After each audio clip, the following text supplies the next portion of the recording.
It was a typical bustling afternoon in Metropolis. The sun gleamed off the skyscrapers, and the streets were filled with the gentle hum of traffic and the chatter of pedestrians. High above, a familiar red and blue figure was a silent guardian, his super hearing tuned to the city's rhythm. Suddenly, a deep, groaning rumble cut through the urban symphony. Not the sound of a simple car crash or a fire, but something far more foundational.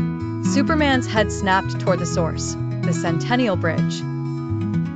A construction crew, working on repairs deep below the waterline, had accidentally compromised a critical support pylon. Now, the massive structure was shuddering, its cables snapping like guitar strings. A section of the roadway, packed with midday traffic, began to sag, tilting cars toward the churning river below. Panic screams pierced the air. In an instant, Superman was a blur of motion. His mind worked faster than any computer, processing 1,000 variables at once. He saw a school bus, its wheels slipping over the edge. He saw a mother frantically trying to free her child from a car seat in a sedan that was moments from sliding off. He saw construction workers on the crumbling pylon itself, clinging to rebar as the concrete gave way beneath them.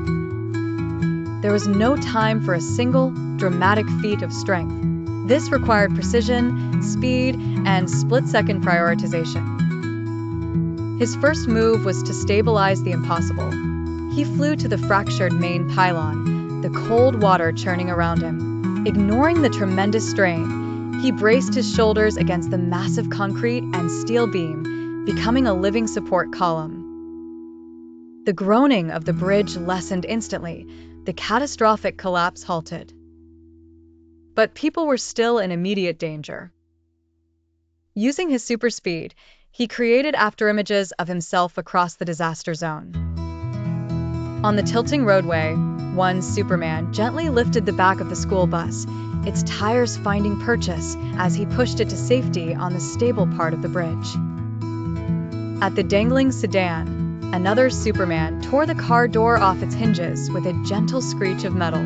He unbuckled the child, placed the boy safely in his mother's arms, and then lifted the entire car, placing it squarely on the road.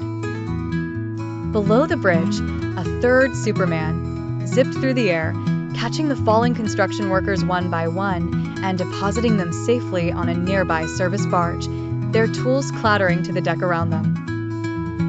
He moved so fast that to the citizens, it seemed as if a dozen Supermen had arrived at once.